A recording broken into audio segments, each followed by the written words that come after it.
our mutual friend Camille, and at the time you were already into the medicine music. But when I was going through your bio, I saw that you're also classically Mhm. trained. And you also have a family, like a musical family background. What was it like growing up like that? It was different. It was beautiful. Um, my parents both love music, so we grew up with music. Classical music, to be specific, was one of the things that I find was very different. Most people don't listen to classical music, and especially within the Latin culture. My father, his his father, my grandfather, he loved classical music, so he kind of turned him onto it and had him learning piano at a very young age, which he didn't take to. He wasn't very good at it, but he loved the music. And my mom, she loved music in general. She learned to play guitar kind of Oh, just wow. as a hobby and got pretty good at it. She didn't study classically, but she had a good ear for music. And so they shared that love for music. And when my older brother was born, I'm one of four. My own older brother, he was brought into the world of classical music very early on, and he showed an actual interest for it and talent. And so it started with him. I'm right behind him. And so we both were listening to classical music and attending concerts. And I felt like as a child, singing was always there. I had an ear for it. I loved singing. So I started singing when I was about 3. And once I got into school, I was immediately put in the choir. So I was learning music through the choir. And at that time, although I was singing, I was already interested in instruments as well. And having seen my older brother was already playing instruments, he started on the piano very young, and then he got into the violin. So I had an awareness of instruments and orchestra. I didn't understand it all, but I knew that they were there. And somehow at a young age, I knew what the sound of the flute was.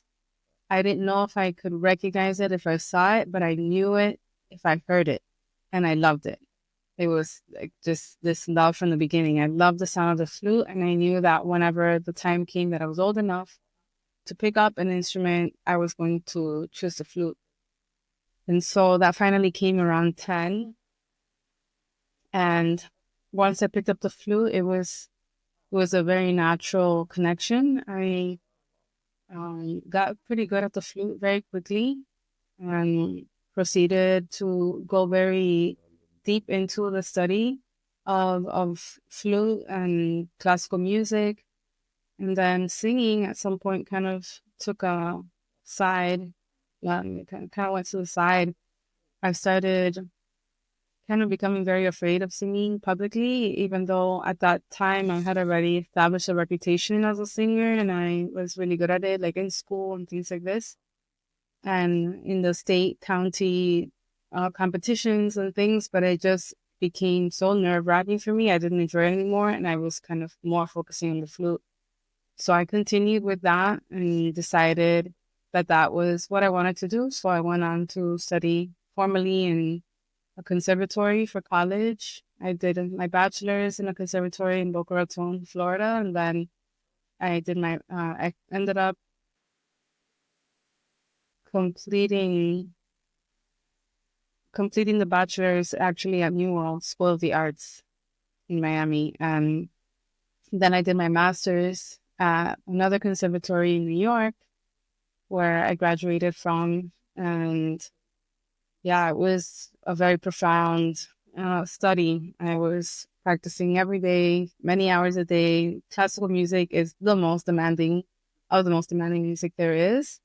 So yeah, the goal at that time was to study to be good enough to play in Carnegie Hall in a symphony, in a top city around the world. I wasn't attached to it being in the United States.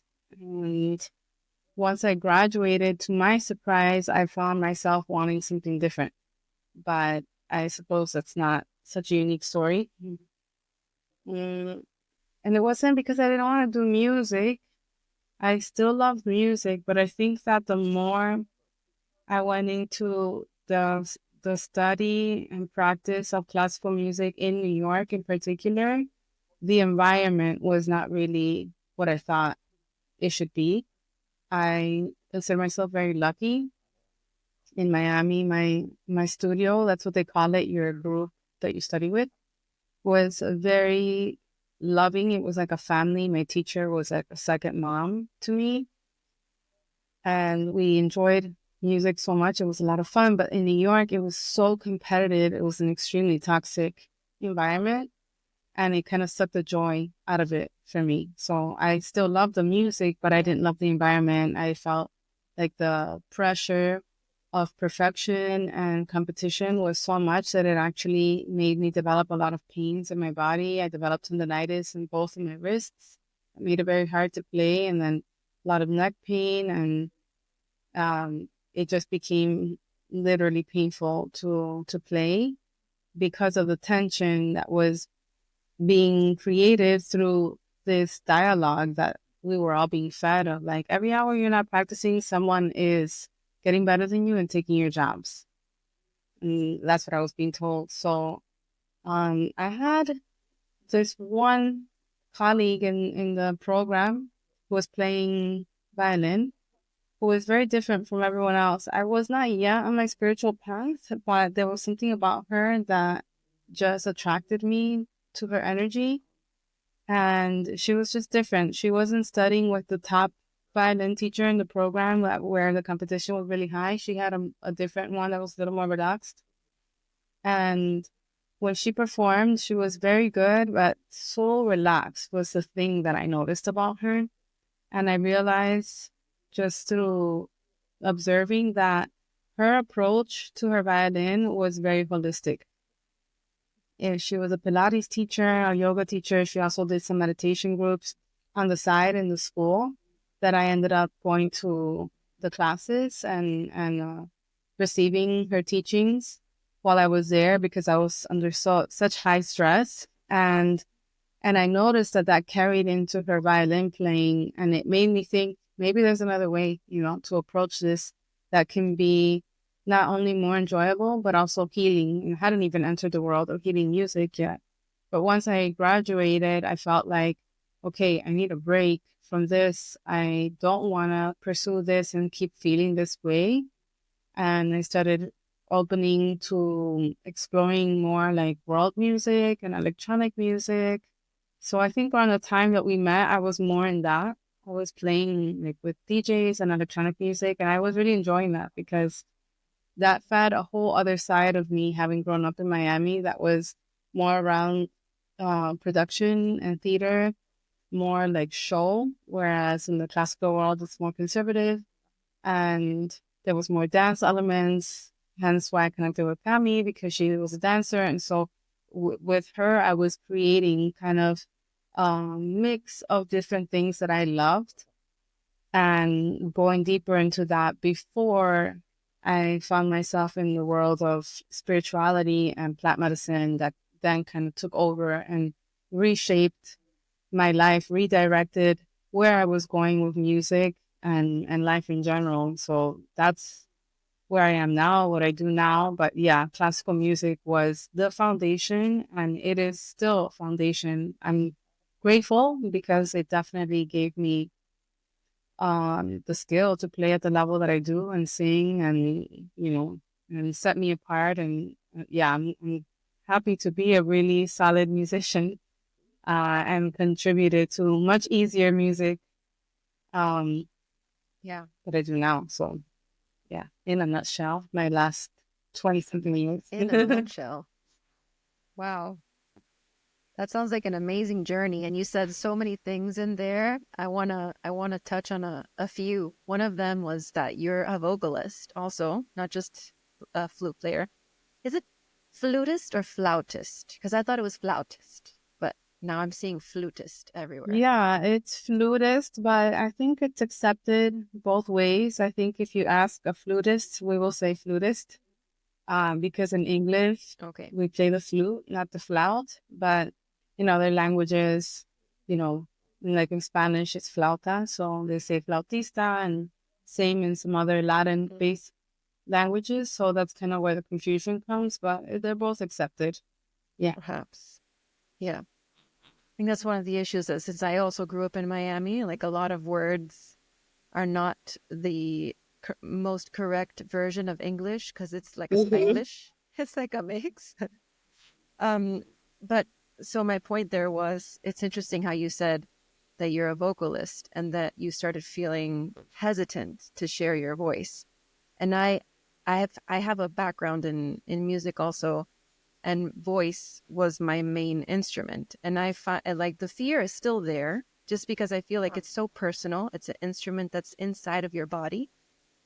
And from my perspective, I think like, ooh, the flute sounds like something that it's like an extension of the voice. It's like it is your voice, but it's not your voice. So you can kind of feel more comfortable that it's the instrument. It's not me. You know what I Hmm. mean?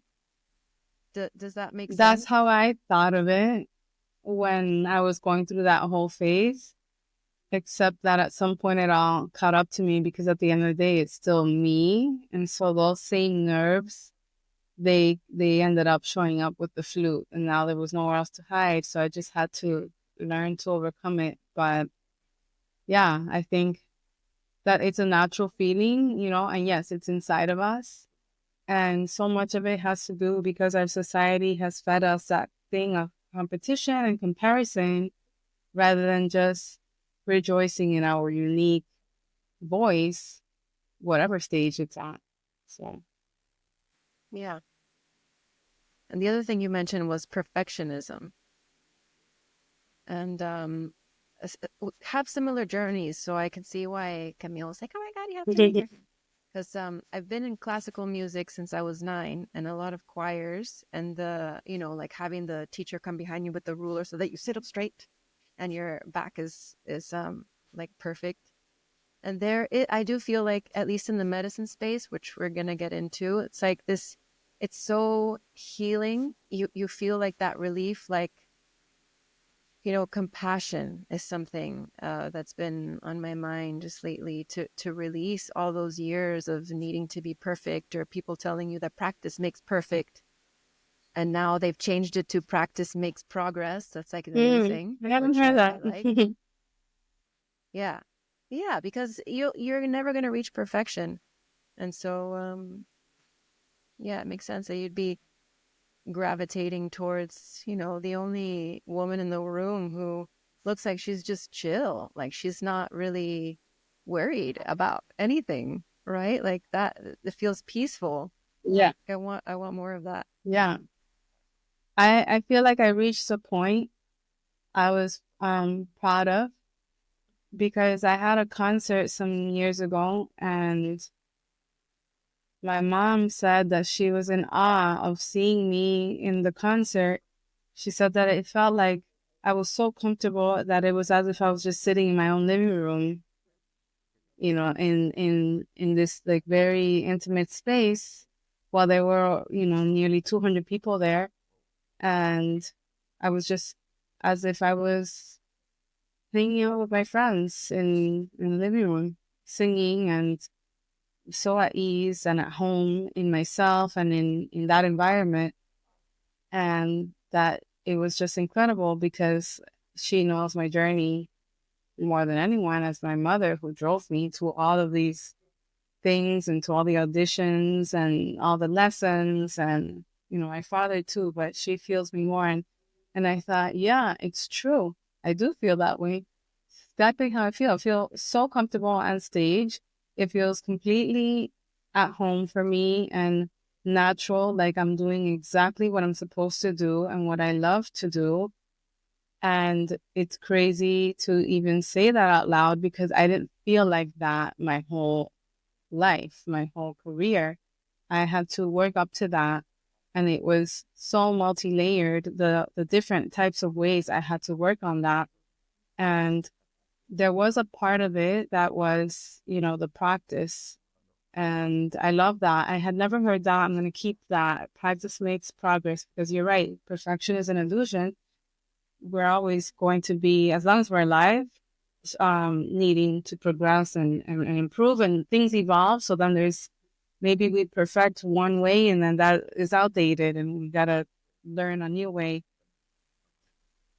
And the practice, I read this book about the 10,000 hours, something about that. And Hmm.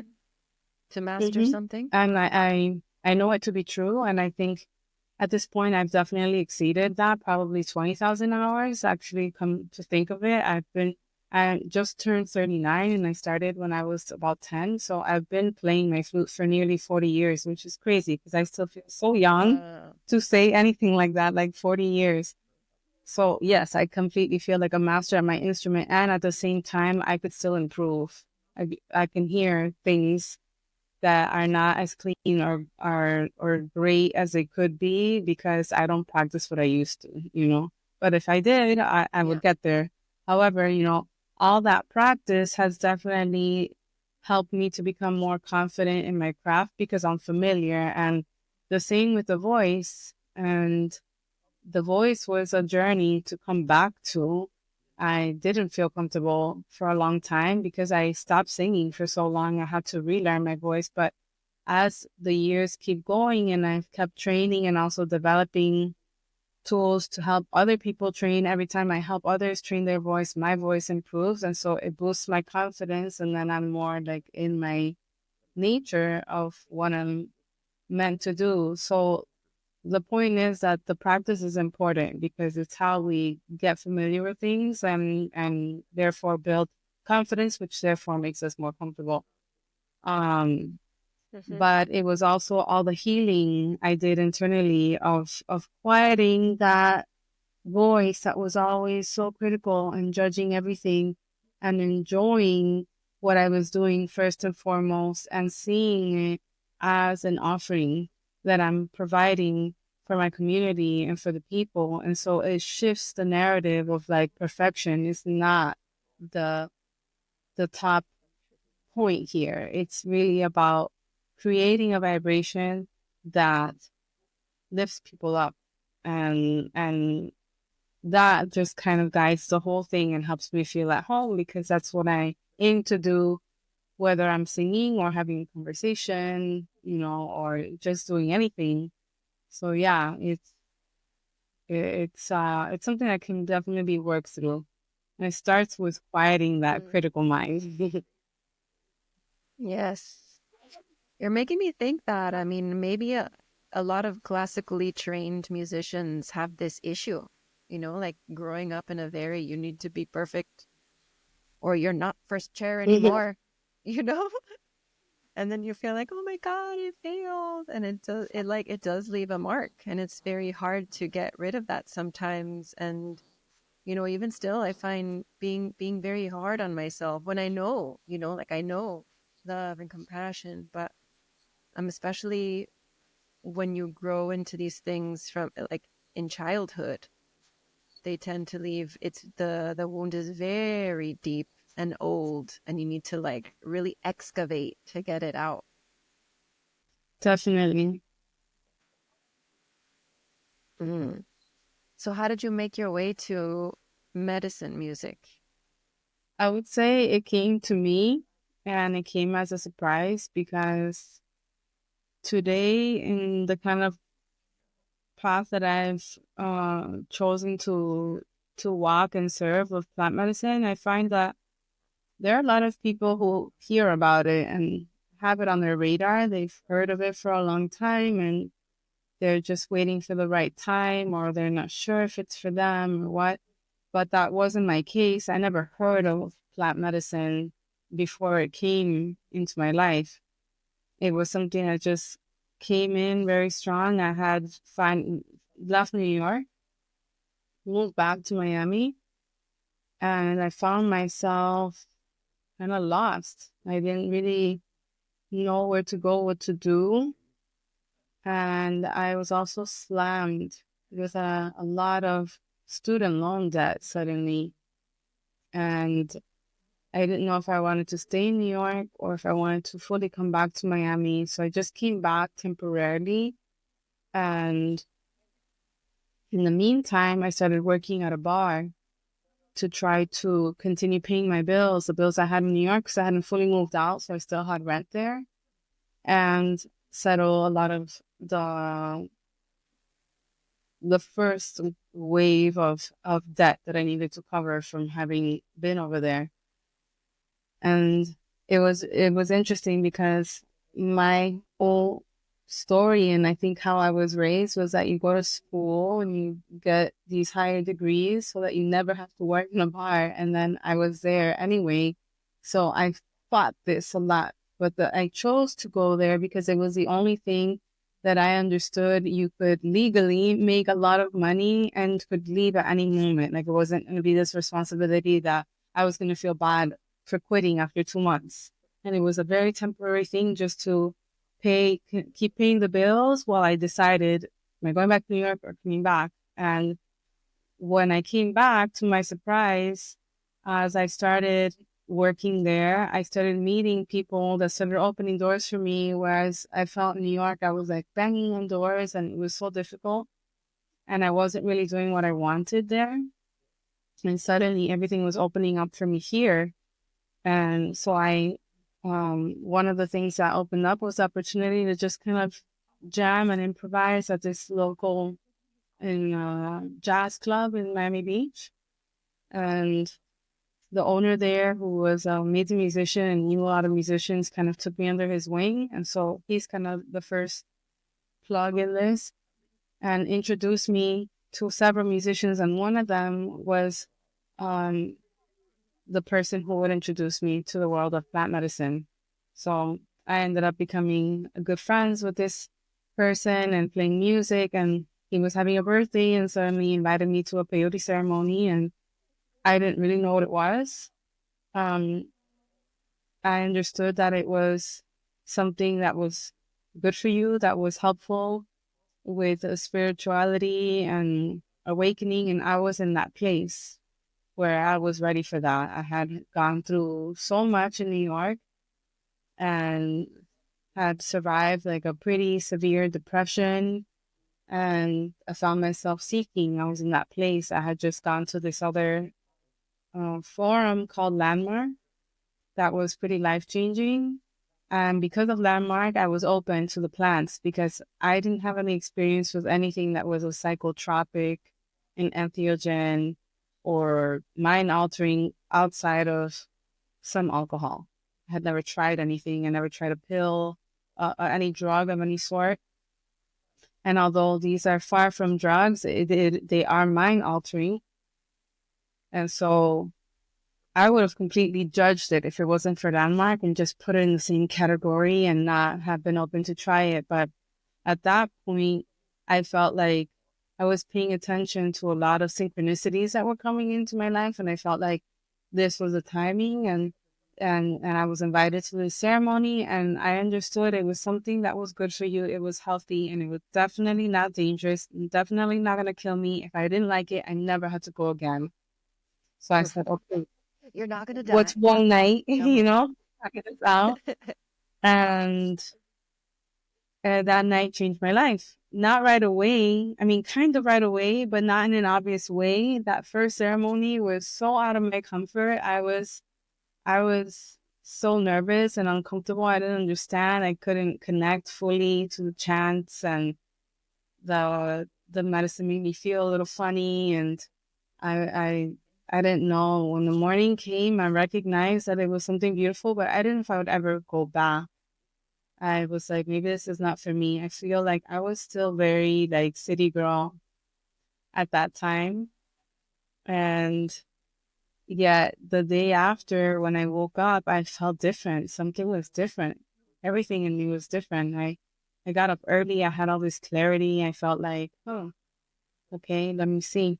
And then every day after that, I kept waking up early. I was never an early bird. And I was waking up early, full of energy and full of clarity on what I needed to do. And suddenly in 1 week, I took care of like what was 6 months of a to-do list in 1 week. And I thought, this has to be the peyote. It's the only thing different. And so I was like, maybe I will go back sometime. I didn't go back right away. I waited several months, but everything around my world started to shift. And then I finally made it to the second ceremony, and that was it. That was where like everything made sense. It anchored in me different codes that I didn't even imagine, that I didn't understand yet. I just knew that I needed to be there. I needed to keep with this. It shifted something in me of how I felt about music.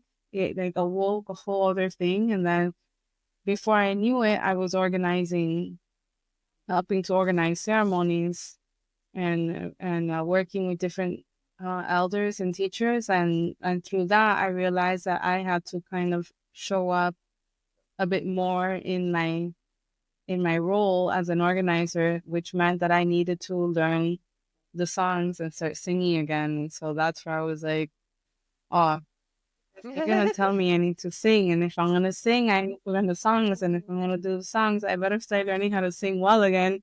So it was a lot because I wasn't singing yet again. And when I organized my first ceremony, I finally sang. That was the first time I sang in front of people, and it was very healing. Like since the first time I sang in front of people Mm, since I had stopped around 15. And it was really like those spirits of the plants that kept calling me to sing and bring my voice forward. And so I started there, like with the chants, and I felt a resonance, a connection. It felt something very ancestral for me, like past life.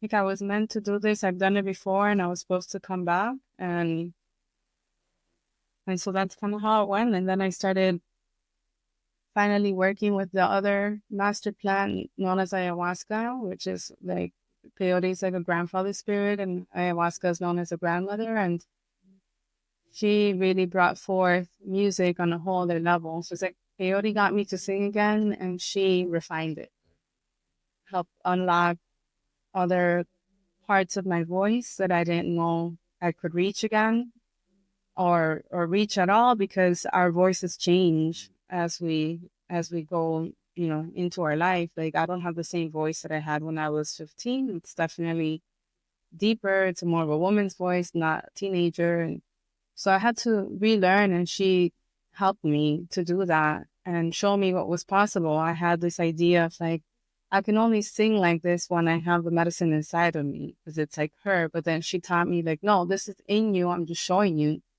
that you can. And so now you have to practice. So practice comes back. So I started practicing and just building initially just to strengthen my offering in ceremony.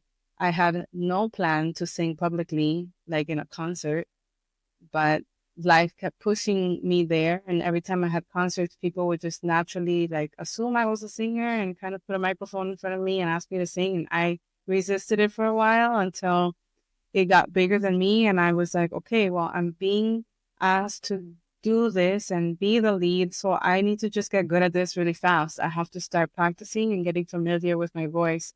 So I did, and it helped. And I feel like every year since then, that started like 2012, has been crucial. Today, I feel confident to say I'm a singer. I'm a professional singer. I'm good at it. I have my special things. I couldn't say that for a long time. Even when I was already singing on stage, I felt like I'm just doing it because people are asking me, but there are people who are way better, you know, more positioned for this than I am.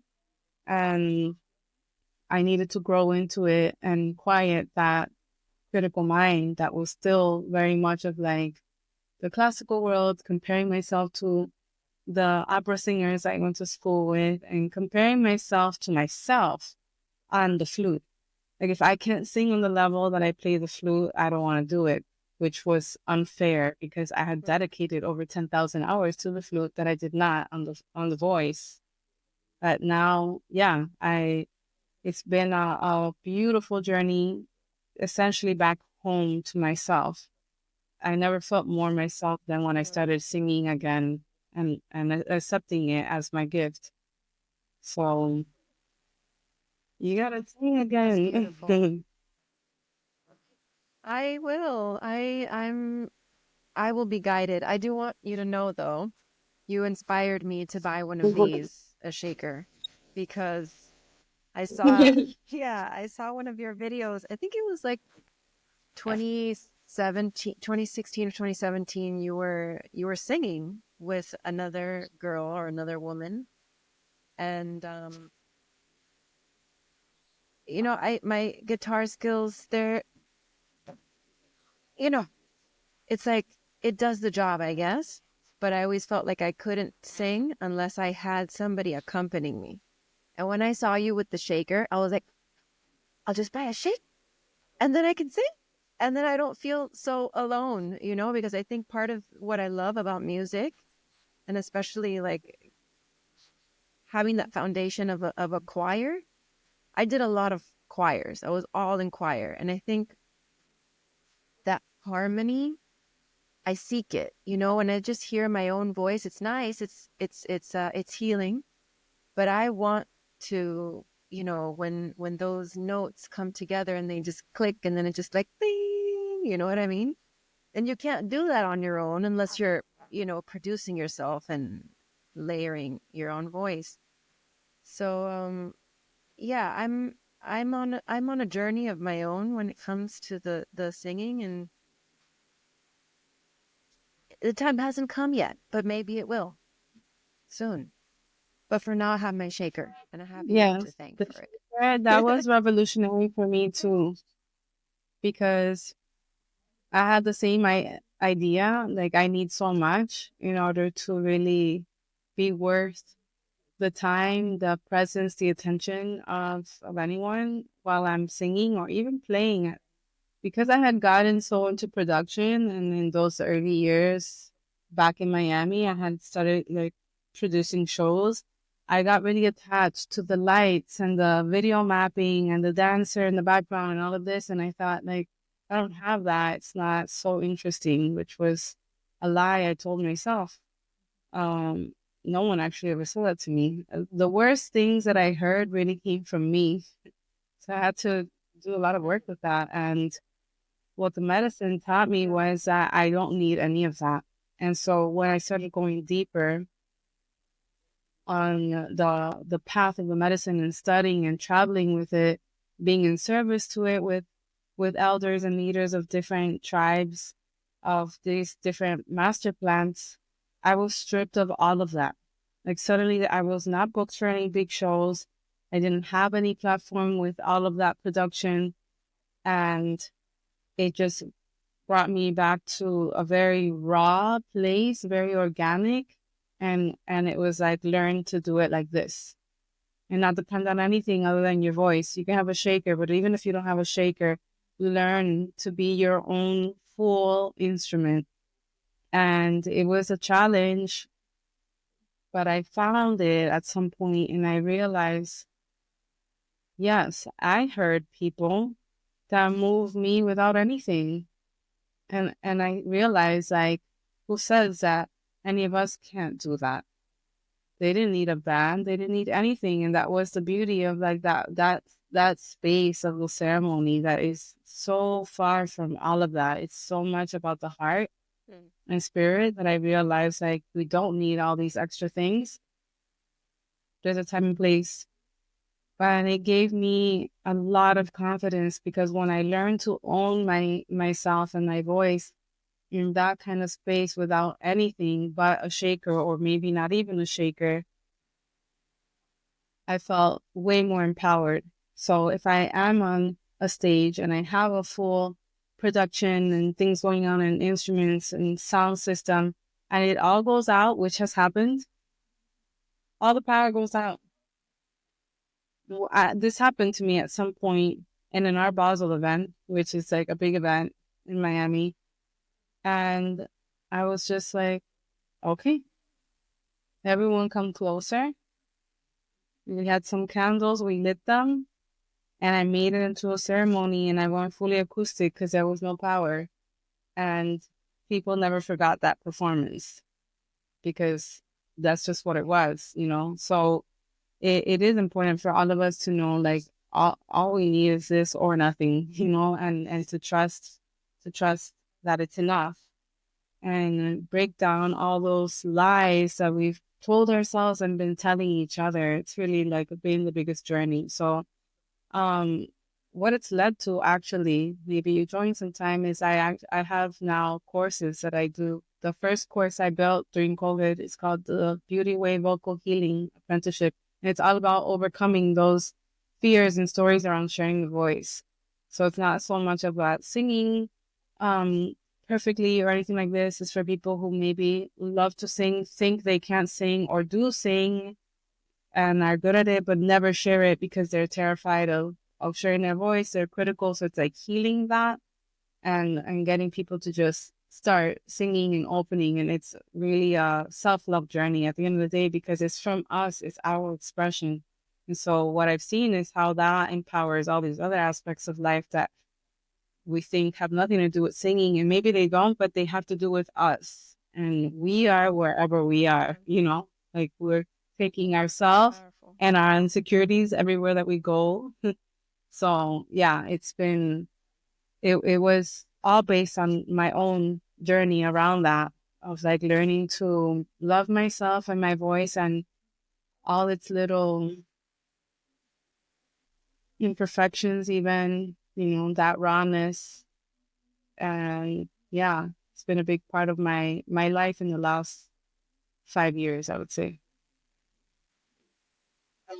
Wow. Yeah, definitely. I want to learn more about that because I could use it. There's, I mean, we could talk forever, maybe not forever, but we could talk for a while on the musical trauma and vocal trauma and everything that's like what you said, the competition, the comparison, the inner critic, but also listening to I hear a lot of, have some friends who are models, and one of them was saying how traumatic it was to be in an environment where people were constant like speaking about you, like if you're not there, and just like picking apart your body and picking apart the things that they would change or why you're not good enough. Or and a lot of times as a vocalist, and especially when you're in the more mainstream, the more like pop, the more, like trying to get signed to a record label, like like most of us tried to in the beginning, most people, not all people, definitely me. And and you receive that same criticism, and it's hard to receive it because you're like, wait a minute, I get that you're not talking about me, but you are talking about me. So how do I separate that? And so I just separated myself from all of it. That was my answer. But I don't think that's the right answer. I think what you're doing is really beautiful work, because I'm sure I'm not the only one, just like you're not the only one. So there are probably thousands of people who have gone through something similar and need this platform for someone to help them redefine what it means to share sound and not perform, share and be that vessel. I think that the reason why it's so common is because most people don't even know that there's another way. That's not, they don't even know that there's an option that's not even discussed, especially in music schools. It's not even our fault. It's like when I was in choir at that time, I didn't even know how many ways I could sing or branches that I could fall into. So that was a big reason why I quit singing, because what I was exposed to was a very limited, basically two types of music. It was either I'm in the choir, so singing like chorus, musical type music, or opera. And at that time, I didn't resonate with either of those. Like I enjoyed it in the moment that I was doing it, but I didn't see myself pursuing voice to study musicals or opera. That wasn't me. And I didn't know what was for me. I just knew that wasn't it. So I felt like I don't know where to go. Maybe I'm not good enough for this. And then it kind of, and then I just didn't sing anymore. And it wasn't until later on when I was kind of leaving high school school and going more into college that I realized that actually there was a whole world of jazz vocals that is so expansive in itself, because within jazz you could learn world, you could learn, and world encompasses so many different sounds from all over the world, or R&B, even soul, improvisation, so many things that I would have actually loved and enjoyed, but I didn't know, that was never presented to me as an option. So I missed it. And I grieved that for a long time. Like I missed, like if only I knew that was an option, what a better singer I would be. I would have so many more colors and characteristics and skills that are so expansive and outside of the box. That was just not presented. So it's not your fault. Most of us just don't even know. It's like, this is either you're going to be an opera or a musical, or you're going to sing pop music. I don't want to sing pop music, but that's what we're exposed to, especially if you grow up Yeah. in Miami, you know. Mm-hmm. Yep. If that's really So now, how does it? No, it's definitely not. And what I love about, because there's another aspect, no age, that you eventually get too old to be the pop star, or the soprano, the leading soprano, and in medicine space it's so different. Like the older you get, it's like a wine. Like the age just makes it just makes the sound of your voice and the soul and the experience just comes through in the tone and the way that you know what I mean? definitely, there's more credibility, and also that whole age thing is another lie. We were told it's another illusion, because that's not music at all. Music doesn't matter about age. When the age thing comes up, it's all to do with the physical appearance. And that's something that we get more as women, although men do perceive that as well. And it's just at the end of the day, when you're listening to music, you're not even looking at anyone. Like you put it on the speaker and you're driving or cleaning or doing whatever, and you're not looking, you're just feeling and listening. And that's all that matters. That's the essence of music, is to feel it, not to see it. So a Mm, lie that we like I ate hope. just like easily because we didn't know better, even though when you listen to it the way I just said, it's so obvious. It's like, yeah, we don't see it. You feel it. Yeah. Hmm. So what do you feel now?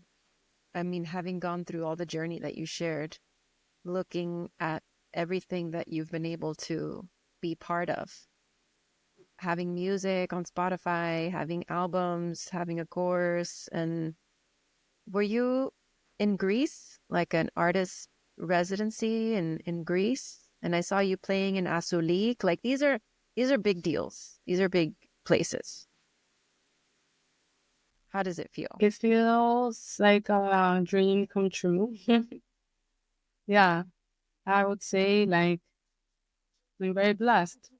I'm very blessed, and I won't say I'm lucky, although luck always plays a role. I feel that I worked really hard to to be where I am, and I didn't give up, even though there were times I thought to do so, or maybe I took a break because I felt like it was too much. And more than anything, it was like I kept my vision alive, and I did what I needed to align with it, to keep aligning so that I would reach that, because I think it just took like a few times of experiencing firsthand the power of visualization and alignment, and what people call manifestation, which really only happens if you're in alignment. You can visualize all you want your dream, but if you don't align with it, meaning with your integrity, with your energy, with your work, with your discipline, then it's not going to happen. That's kind of like a myth. Like you can't just sit there and see something and then not do anything about it, because it could even show up, but you still have to open the door, So it was kind of like that. I started to see what was possible, and dream up this vision of traveling the world and being in the most beautiful places, ideally by the ocean. And one thing led to another, you know. And so that was really it. It's like nailing it that first time. And I think Ibiza was the first place that really kind of opened possibilities for me, being in a place like that and singing. And then, you know, Greece started coming in. And once I nailed my first like great gig and one of the top beach clubs in the world in Mykonos, that kind of opened the path for all the other amazing bookings that I continue to receive because I was living it. So I knew it was possible. So my work was to keep in alignment with that frequency that allowed me to keep being invited to places like that. And then you just get to a point where like you get known, and then more places like that keep inviting you, and it's been amazing.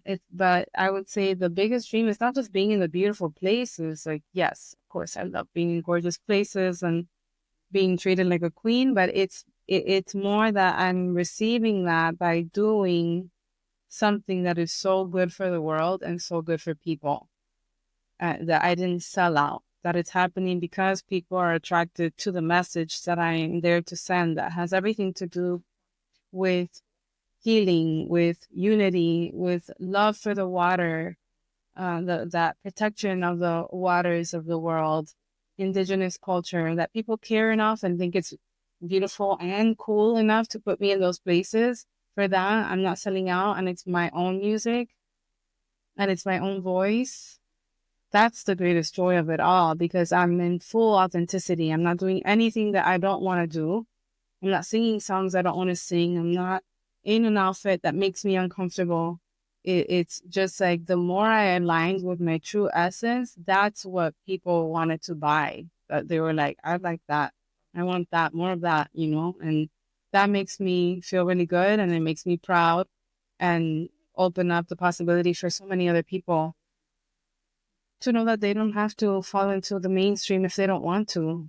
You know, it's just about really owning your message and letting it be inspiring enough to be invited to wherever it is that you want to go, you know. So yeah, that's been cool. The success of that first album, it's called Tribu. It took me by surprise because I was still getting used to singing, and my original intention of that album was to have it be solely instrumental album with the flute.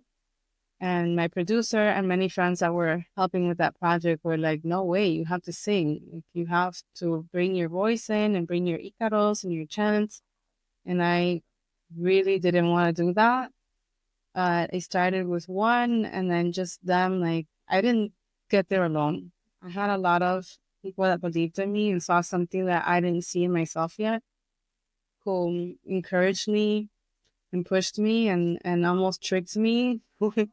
It's like, oh, let's go to the studio. Well, let's just try this out. And then that little tryout ended up actually becoming something. And then boom, you know, my first song that I wrote, which was just a chant agua, and it's a very successful track. People love that song. And I didn't write it beforehand. I didn't intend. It just happened. And then they were like, okay, well, there's one, you know, and then another one and another one. And then it just built. And before I knew it, it was mostly a vocal track with some instrumentals. And I didn't expect it to be as successful as it was. That opened up the world of so much touring and all these beautiful places. And even like walking into certain places around the world and hearing my music being played in speakers, that was something that was like, wait a second, is that me? You know, and it wasn't a place I was even performing. It was just a restaurant somewhere, you know, and that was surreal, and it had everything to do. It was my voice. I don't think it would have been as successful with just the flute. It was all about it being the voice, Yeah. and in that first album, there's even like that. I think there's an innocence, there's a rawness because it was the first one that people tap into that makes them feel identified. They relate to it. They relate to the feeling. Maybe they don't know what it is, but I think it has everything to do with that it was the first one. Yeah, it makes me think of like with video or just with content in general. You can have a lot of success with content that doesn't have your face on it. But the minute you put a face on a video or whatever it is, there's just more depth. There's more ways for people to connect with it. And I think the same is true with the voice. Even though you can feel a lot of things through an instrument, a voice has so much color and personality that you never know what's going to draw someone in about your voice. Like maybe it's the depth, maybe it's the rasp, maybe it's the ting Mm-hmm. timbre. Mm-hmm. Yeah, that's really Mm-hmm. cool. Wow. I can't imagine how it must felt when you heard yourself. Just like you said, surreal, but just yeah, that must have been really Yeah, cool. it was. It's still funny whenever it happens. It's not all the time, but whenever it does, it still surprises me. It's like, oh wow, the thing with music here. Sitting there sipping my coffee and I'm like, that's me. Nice. Yeah. Yeah. So, what advice would you give to musicians that maybe are just starting this journey or haven't even, or maybe they've thought about it and there's a lot of uncertainty? What advice would you give them as far as like trusting their natural gifts and just jumping into this other option of medicine music? I would say make sure you're doing it for you and that you're enjoying it. If it gets to be so stressful that it's not fun, you're not enjoying it, then it's not worth it because it's really hard to make a lot of money from it and it requires a lot of investment. So it's like do it for you first and foremost. And if you want to explore a career in it, then the thing that maybe others won't say if they're in the holistic realm, but I will say and keep from my background is that do your part to be excellent because excellency is important if you really want to stand out. And the only way to do that is to be disciplined. The discipline is very important. So it's like you said, it's not about perfection, but practice makes progress. And so in order to progress, you need to have discipline. You have to do it every day, especially when you're starting out. You have to practice every day.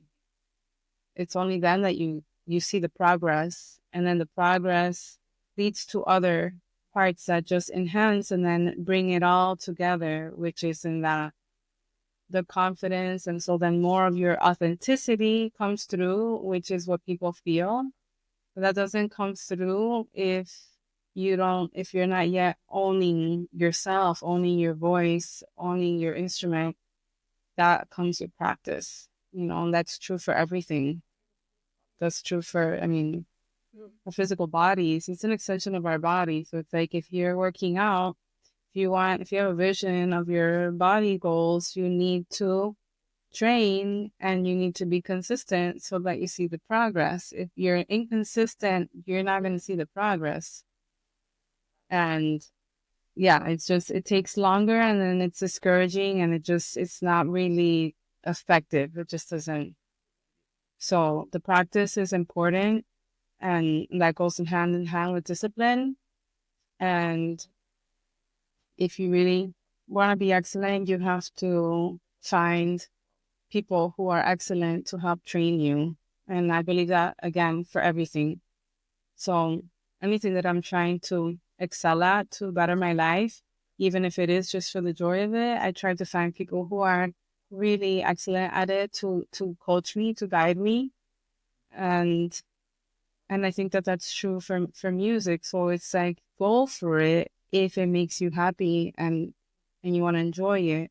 And don't fret on being perfect or any of that. But if you want to go now a little bit further and pursue it as a career, that's where I think the the excellency in finding good trainers are going to be a crucial point. I didn't get here alone. I went to the best schools. I had the best teachers, and I did a lot of coaching there after in different realms based on what I needed. Even with the world of music, I mean, with medicine and medicine music, I studied with the top elders of each one, and I was a good student, and I absorbed that because it was so meaningful to me, and I wanted to really understand it to do it justice. So that's a big part. I think when we get into this world of spirituality, many people will kind of downplay and be like, well, just have fun with it. It's like, yeah, have fun with it. And if you want to be really good at it, you gotta practice. You gotta take it seriously. And I just find that to be true and true for everything. Hmm. I love discipline. I'm so glad that you said it. I think it's something that we need more of. And the physical body, like you said, is the best way to see how discipline can bring change. Like when I first started doing strength training, I could see my body Hmm. changing. And then I would say to myself like, "Oh my god, I did that." And I made that happen because I showed up every single day and I didn't stop. And there were days that you don't want to. You're like, "Oh, I don't want to do Yep. this." But then you just do it anyway, and you're never like, I don't think I ever said to myself, "I regret doing that. I regret working out today." And I'm sure the same is true with practicing in your music. You're not going to say, "Oh, I regret doing that," because it's only going to make you Hmm. better. And I totally agree with excellence. I think that that's also something, especially in a world today where everything comes easy to us, and now with AI, things come even more easy, and one, two, three. But I really appreciate when people lay down the truth about, it takes time to be excellent. It takes 10,000 hours to master something, and you have to be committed and you have to really want it. Yeah. And I think that's why discipline, because the discipline is that part that keeps you accountable and showing up when you don't feel like it, and that's the difference. And you nailed it, in today's day where we have this world of social media.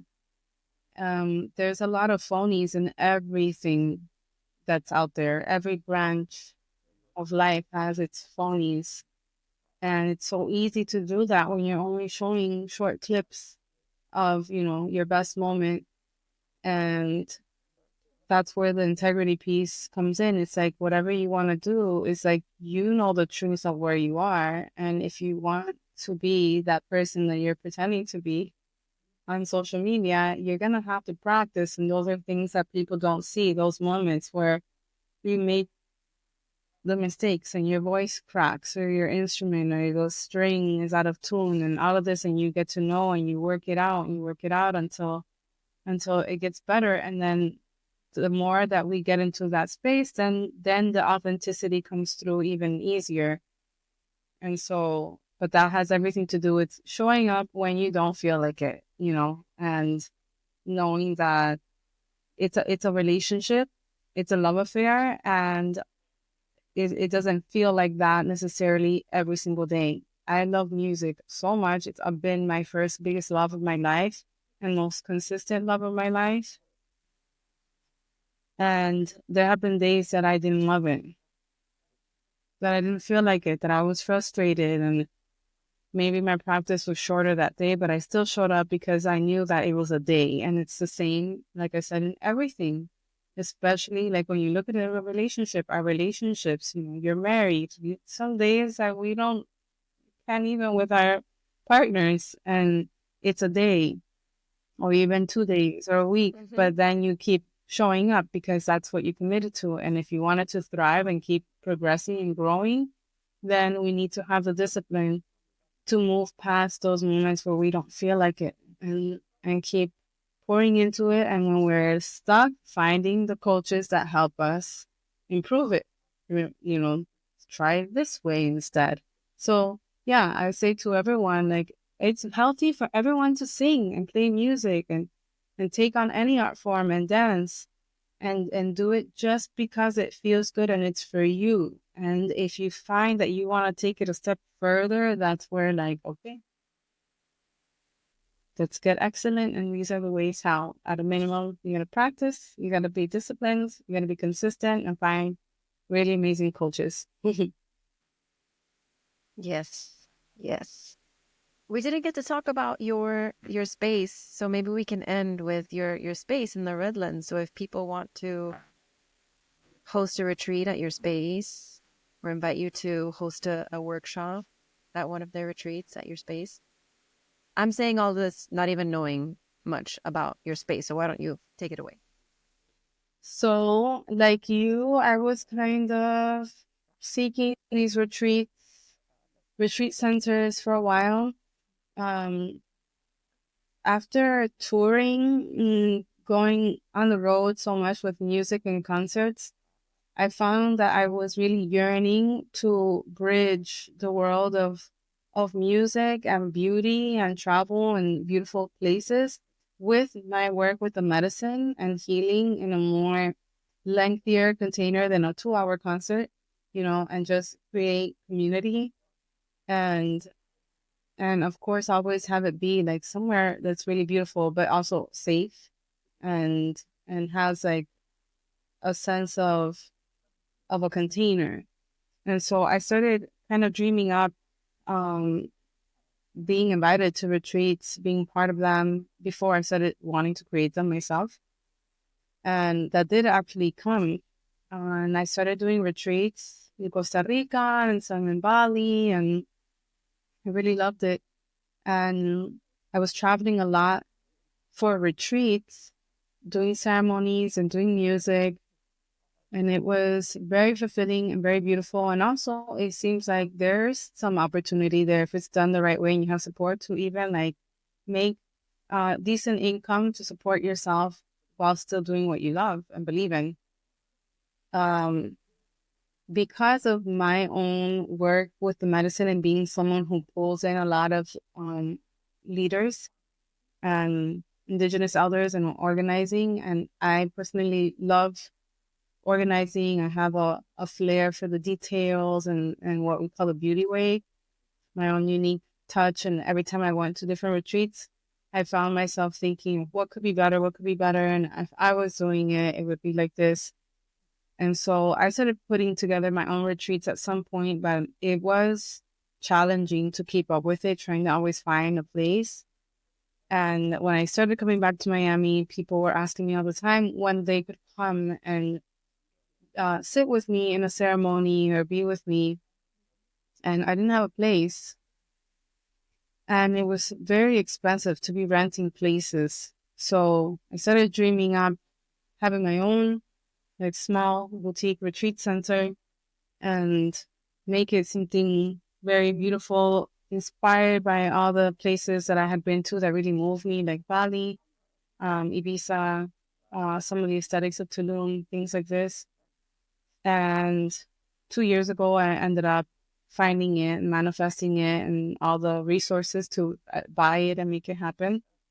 And I didn't know that it would be in Miami at that time. I thought it might be somewhere else, but COVID kind of shifted many things for me as it did for so many people. And again, I had a redirection. I was going to move to Bali and instead I stayed here. And I decided in that time that actually I wanted to build my roots here. So I started searching and I found this land in the Redlands, which is kind of the agricultural area of Miami, more down south where there's land and it's very lush and very green. My land is very jungly. It's very quiet and serene and beautiful. And I found a very unique house that is in a style that you don't see anywhere in Miami, really. It's very old. It's like from the 70s.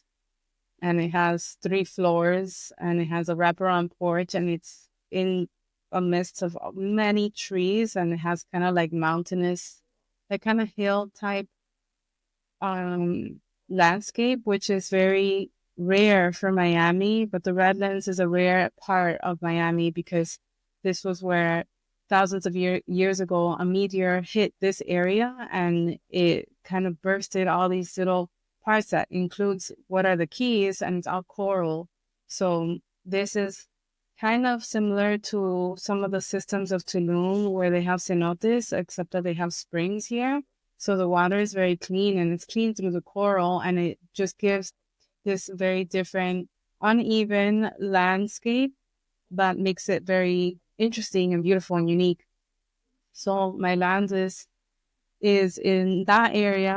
So it does have a lot of coral, and I have water nearby. There's a creek on my land, like in the backyard. Wow. And it's not very big. It's about 1 acre, but that's why I say it's a boutique retreat center.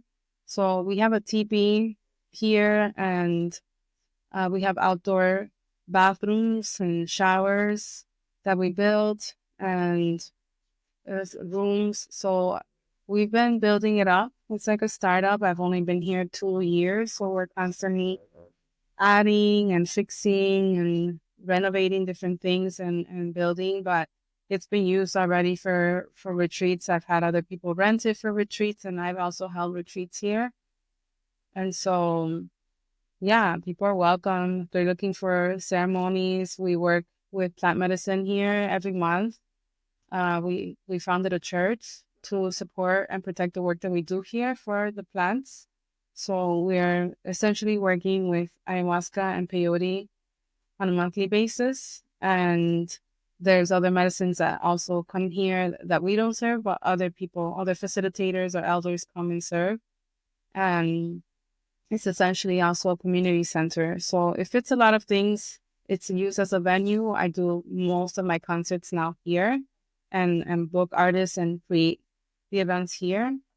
And we do our own retreats. We also have people rent it for retreats, and then also just like nightly ceremonies.